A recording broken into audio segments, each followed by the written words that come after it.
Today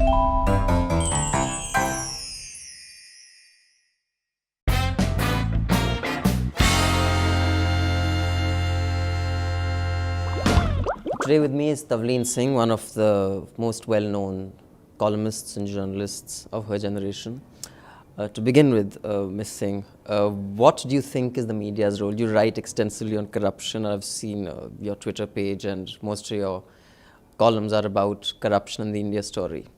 Do you think the media has a role in that space, or it just reports what it sees? It does an active role, that's what I'm trying to say. It has a role that is not playing. Which is? Which is that it should really be doing the stories instead of waiting for somebody else to find out about corruption and then getting that leaked to them. So for instance, at the height of the Anna Hazare movement, which was against corruption, I was very unhappy that for a start they didn't question either him, his program, where he was going to go with it, and the people around him. You know, now that you might say that they did those exposés on the Bhushans, etc. But that's not what I'm talking about. I haven't seen a really good piece of investigative journalism in many, many years now. It's always just something that someone has said or someone's leaked to them. And I think that that's where they're failing. So other than not investigating, there being no investigative pieces, do you think that the Indian media is seriously lacking in any other areas as well? I mean, just no investigative pieces, or the tone and tenor of reportage, the engagement with power? Well, I think you've asked me about 3 questions in one.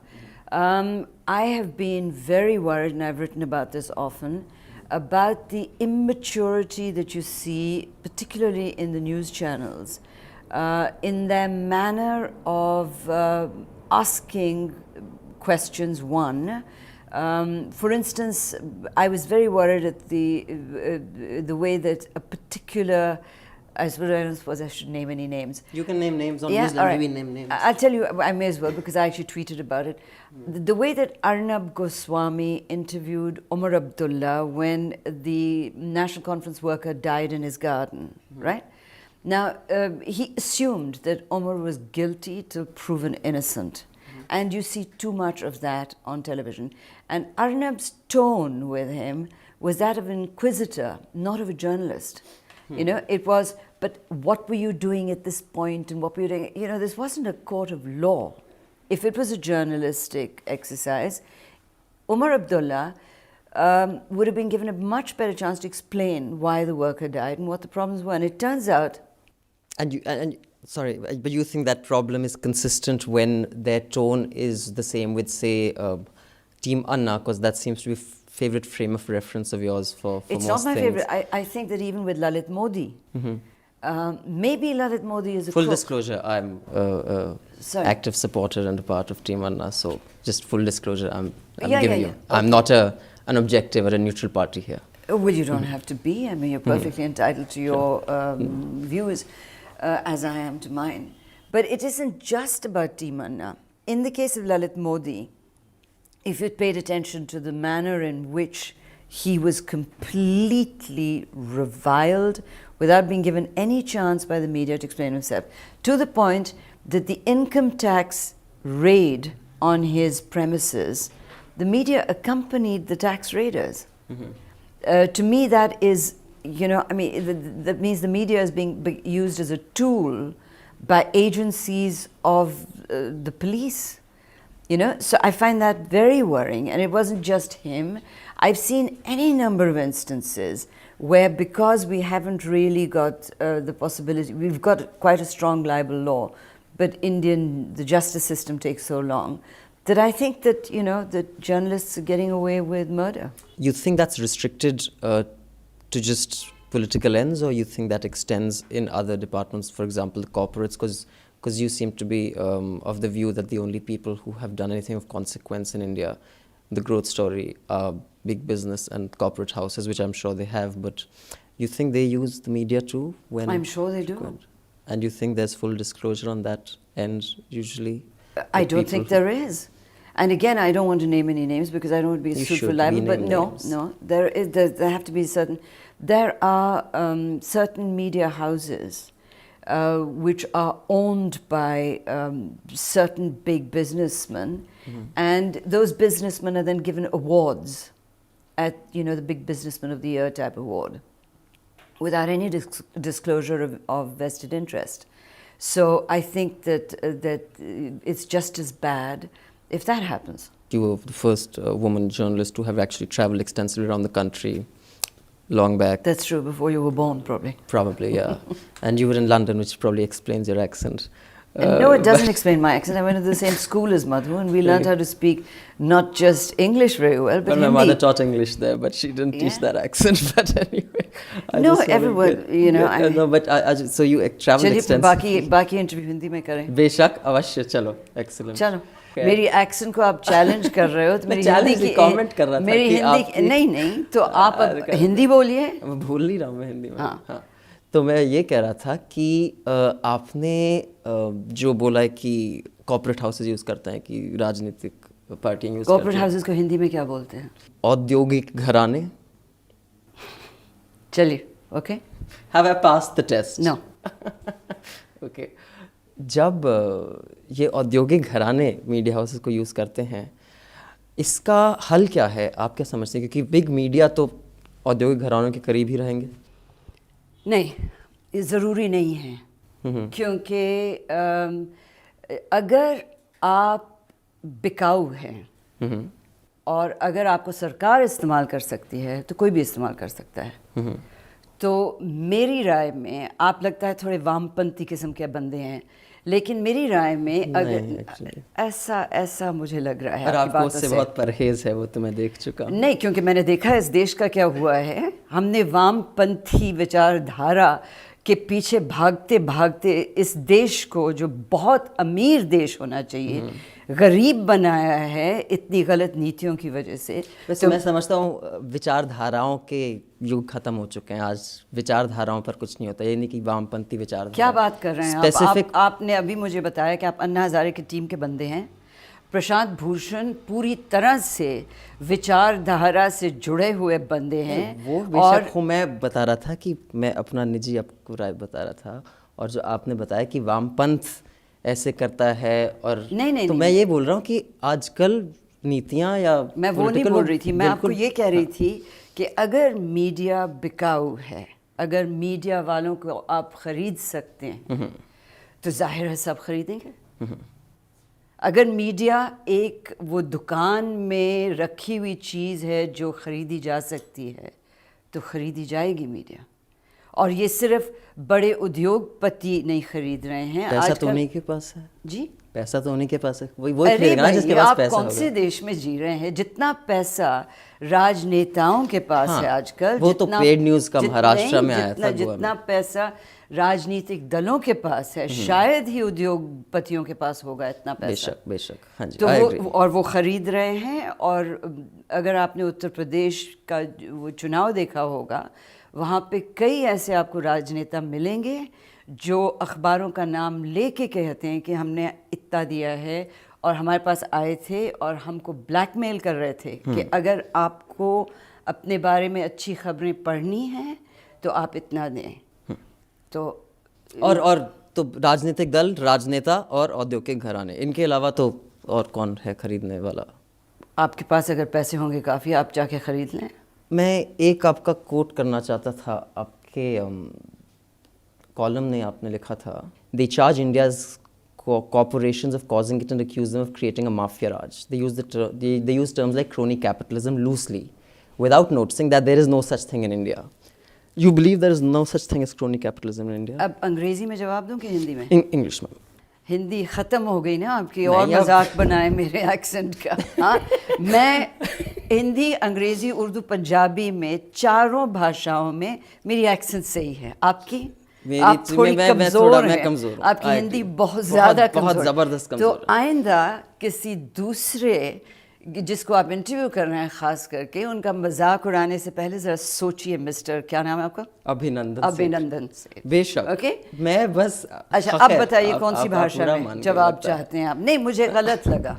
क्योंकि अगर मैं भी personal comment कह सकती accent. थी कि जी आपकी hair style बड़ी अजीब Go है। for it, ma'am. मेरी एक्सेंट मैं बना नहीं रही हूँ, मुझे इस तरह सिखाया गया था अंग्रेज़ी, और जिस तरह मैं बोलती हूँ उसको फॉर योर इन्फॉर्मेशन कहते हैं कि एजुकेटेड सब कॉन्टिनेंटल एक्सेंट। मेरी कोई ब्रिटिश एक्सेंट नहीं है। I was not aware of that. You're not aware of a Okay, lot got of it. things, it's clear. Clearly, ma'am. So they use terms like crony capitalism loosely without noticing there is no such thing in India.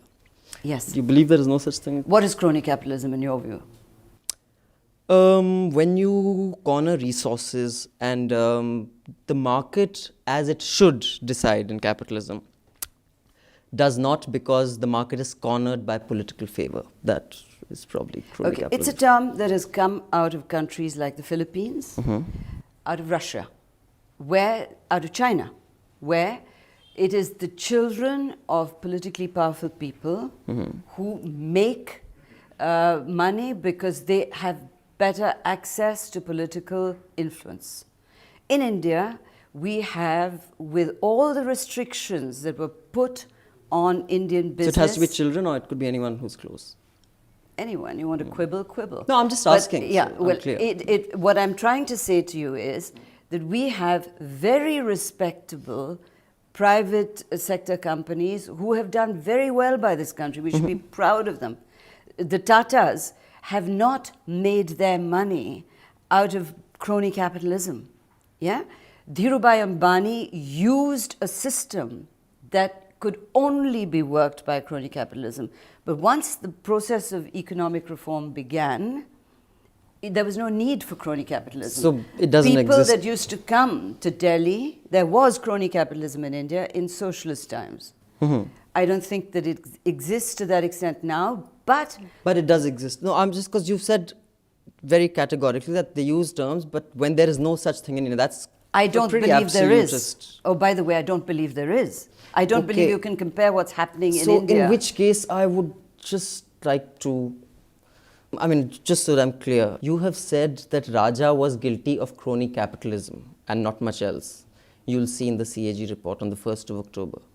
So is there or isn't there? Because both these statements are pretty directly contradictory. Raja actually did what India. was being done in socialist times, which is that he called, the more power that government has, whenever you have governments that are extremely powerful, then you have a minister or two who can do that. That doesn't mean that that crony capitalism is the reason, is the raison d'etre of Indian business. No, of course, I'm not saying that's all that there is, but in the what I'm case of saying is Raja, because he these certainly two statements called are a few pretty cronies. directly inconsistent. So just Well, so I we're clear. I don't remember the exact context in which they went, but certainly, if you think what Raja did, I believe you. I don't think you're lying. In the case of Raja, there was crony capitalism. and in India, so it does kind of exist in India. Yes, but the way that you're saying it, there is crony capitalism in India.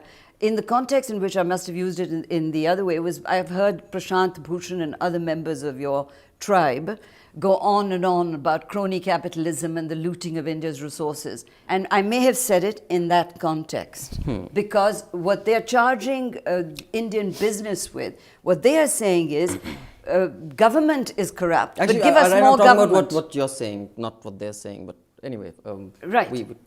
Right. So we'll get to what others are saying as well. I was restricting myself to. Yeah, well, what you you're know, what I'm right saying now. is that crony capitalism, in the sense that that term is used for Russia or for China or for the Philippines, does not exist in India.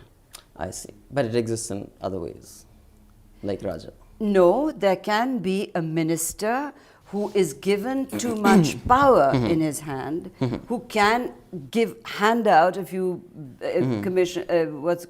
contracts to cronies. Also in the same column, this is July 24th, you wrote that this column has been clear from the day one that Anna Hazare's crusade against corruption is a futile exercise. This is not because I think Hazare is a fraud. That is too grand a word to use for a simple man whose worldview comes from having been a truck driver in the Indian army and a social activist of limited genre. Did I pronounce that word correctly? Oh, it depends on which language you want to say it in. In English. Genre, I suppose. Genre, okay. So now that statement, you think it may be a bit classist. I'm not sure what you're asking me. But certainly what I was saying was that Anna Hazare's understanding of the issues that he was dealing with was very limited, and that's the way of saying it, that if he's been a truck driver in the army, he's not a highly educated man. And worldviews come from only education, yes. That's it, nothing else. Well, you know, certainly I've never met anyone in my life who had a worldview who didn't have any education. If you have spent your life in a little village in India, without any idea of the international situation, how can you have a worldview? You can have a point of view, but a worldview implies knowledge of what's going on in the world. And which only comes from education and travel. I think it certainly comes from reading newspapers and being very much connected with issues that are international. So reading is possible even if you're not educated. I'm not getting your connection. I'm sorry, I didn't realize that you could read without learning how to read.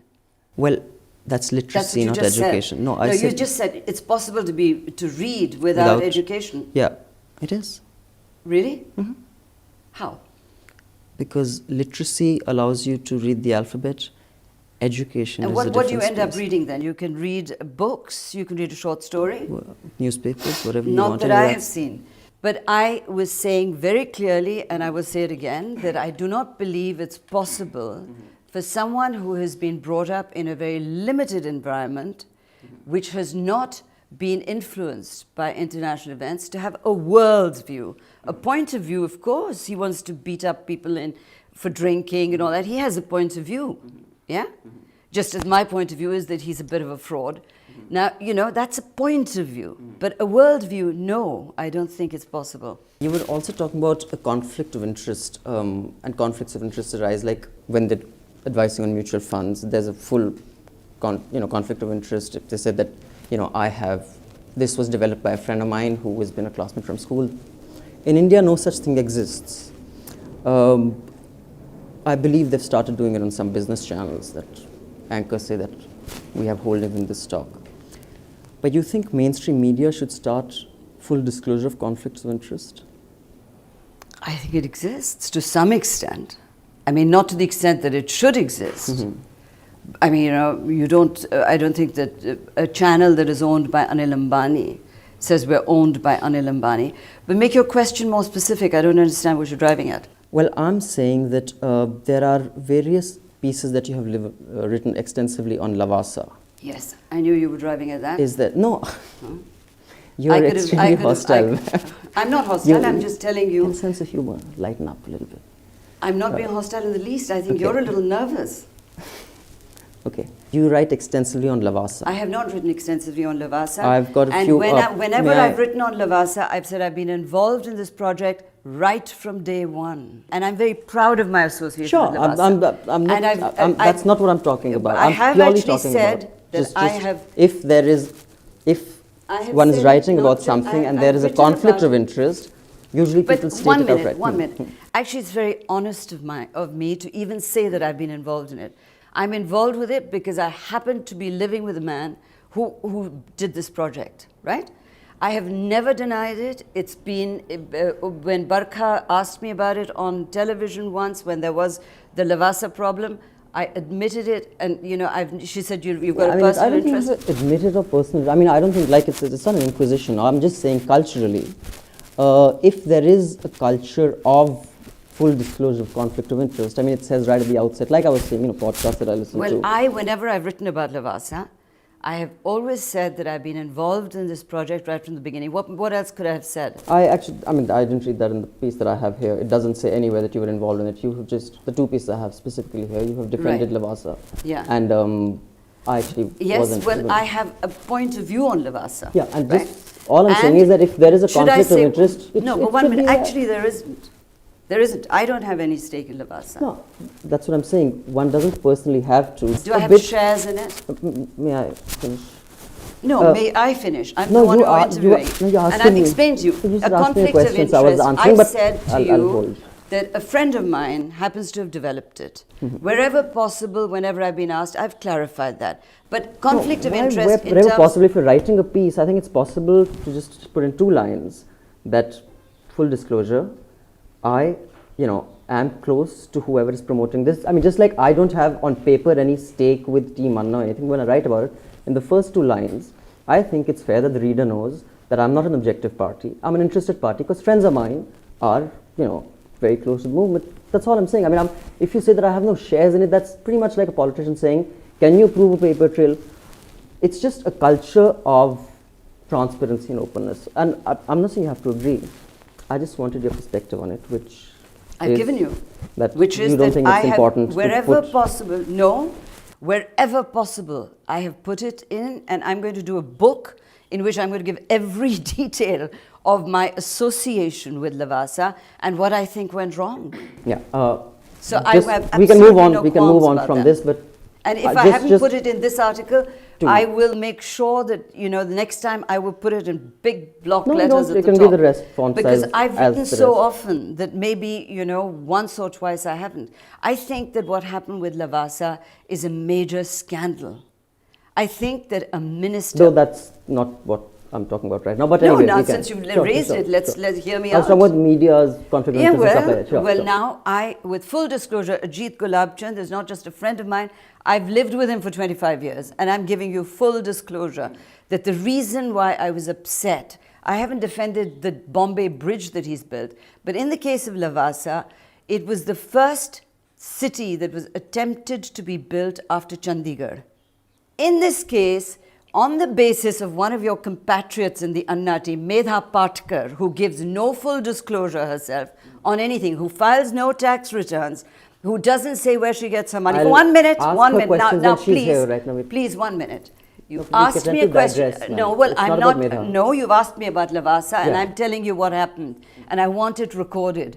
Medha Patkar, who has nothing to do with environmental issues, who deals with livelihood issues, went to Jairam Ramesh, who himself took a decision without going to Lavasa, without sending an environmental committee to check it out. And one of the scandals of the Indian media is that a story like that was never covered by people who went there, but by so-called environmental journalists sitting in Delhi. All right? So that's the Lavasa story. It upset me a great deal, not just because I live with Ajit, but because I believe that was an issue of such importance to India that, and since nobody else was writing about it, I wrote about it, and I'm very proud of having written about it. Sure. Though Clear? I wasn't, clear. I wasn't talking about your right of being You were annoyed talking or about angry. conflict of interest, and I've which already is fine. clarified that I've done Got it that. wherever possible. And if there's an article Not- here, I will send in an apology saying I should have mentioned this. That Okay? would be great. Now, another issue that you touched upon, environmentalists and the NGO types.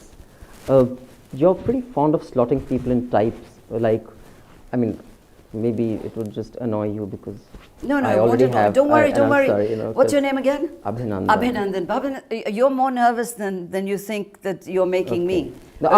I'm not making it. And nervous I'm not because hostile. You ask a hostile question, you'll get a hostile answer. Yes, ma'am. You really No, are actually they do. nervous. What is it that really gets you about NGOs? You think NGOs in general are just evil? That just the frequency of your attacks No, makes me wonder. the NGOs that I have met, whether they're working in the environment or whether they're working in other areas, have always been frauds. It's bad luck. There may be some good NGOs. I haven't met them, right? You've never met a good NGO ever? No, actually, no. But Seriously. Madhu mean that. Kishwar, yeah. No, but by and large, no. As for NGO types, yeah, I don't like them much because I think that they are by and large types. Lefty loonies. Yes. Yeah, I believe that they tend to have very fixed ideas, and As opposed to yours that are flexible. yes,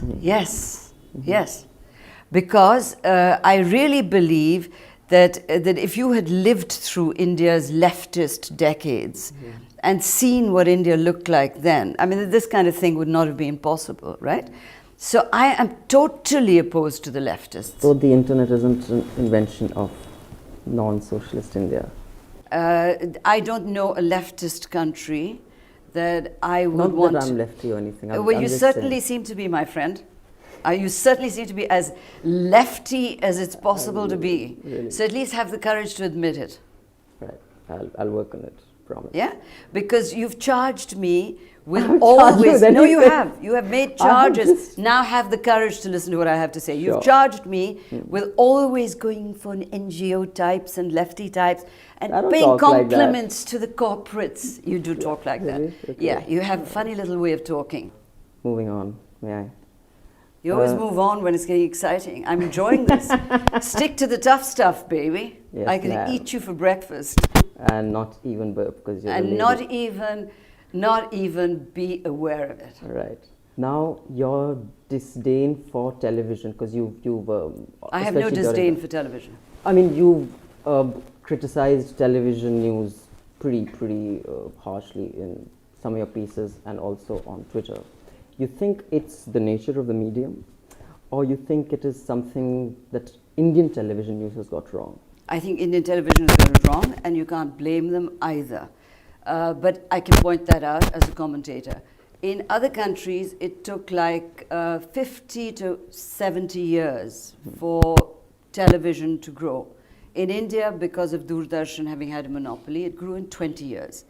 So you suddenly went from one channel to 350 or whatever news channels as we have now, and they had to grow very, very fast. So, you know, yes, it's an immature way of doing the news, and there's more comment and more breathlessness than there needs to be.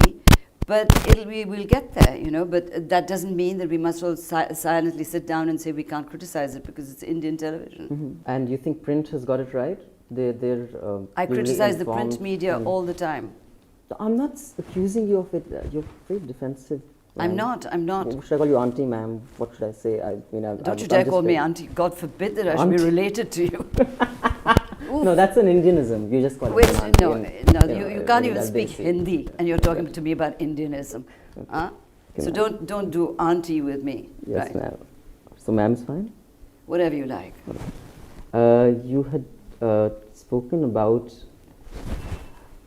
Again, I've come to the wrong one. That I'm a commentator, like you just said, and I have a right to comment on policy. That's what journalists do. That's what columnists do, yes. Yeah. You use what journalists here, though. But yeah, I mean, you're a journalist, or you have been. I mean, I've seen your resume. It's very impressive. But you think that right of commenting on policy is only to journalists? Because there's just a smack of a certain snobbery that, as a journalist, I have a right to comment on it.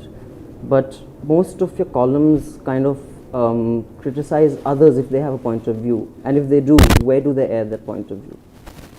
I criticize others for having a point of view. Never. You're saying there's nothing that. I enjoy more than somebody No, who you has. say that what do they know about policy? Like what you've said is, as a journalist, I have an opinion on policy. Have I said that? Where have I said this? On Twitter, actually. And you have disdain for Twitter as well, but yet you spend a lot of time there. I'm a journalist, and we usually have views on politics and the economy. Mine is that India has no right to be poor. So you have views on politics and the economy. Somebody as a sent me a journalist. tweet So sure, I'm saying, just how saying. dare you say this? Oh, and of course, as a journalist, you And have a what point of view. No, 1 minute. This was in answer to a tweet sent to me, which said that you seem to have a view on everything. So I answered, and I said, I'm a journalist, and it's my job to have a view on everything. But yet, other people's views you are dismissive of, in the sense that, like you said, what does a driver know about a worldview, and other such comments that you have on other people's views who aren't journalists Like or who? commentators. Like who? Like Team Anna, you have. They have a right to criticize me. I have No, a right no, to criticize them. it's not about I've never just said, you or no, them. I'm, sorry. I'm talking about no, policy. No, it's not 1 about minute. individuals. I'll tell you what I have said about can Team you Anna. not just? I'm not talking about individuals. I'm talking about commenting on policy and politics. I That have is what never I'm commenting objected. on. I'm trying to stop you before you go in the wrong direction. That you have said something stupid, then I would give you the I right haven't to said you answer. said anything stupid. I wouldn't dare use that no, you word. said that you don't like other people to have an opinion, and I have never said that. Okay. So you cannot put words in my mouth and then expect me to comment on some silly little lie that you said. Thank you. Appreciate it. Okay. Lastly, Oh, go on, ask me some more. I'm really enjoying this. I actually have other stuff to do as well, though I would love to go on. When it comes to online media, social media, you know, they say the democratization of news, a million opinions. You think this is a way forward and will lead to a more informed society, or do you think this will lead to a more disinformed society where rumor mongering and gossip goes in the wake of news, you know, in the online space? Which way do you think this goes? I'm totally against any kind of censorship. I believe the more information there is out there, the better it is. I believe totally in democracy, and I don't believe that there should be any curtailment of the freedom for anyone to say what they like. But you think in the news space this is actually going to lead to a more informed society, or a more anarchic We'll have to just society? wait and see. I'm not a prophet. I'm just a columnist. You could have fooled me. Thank you.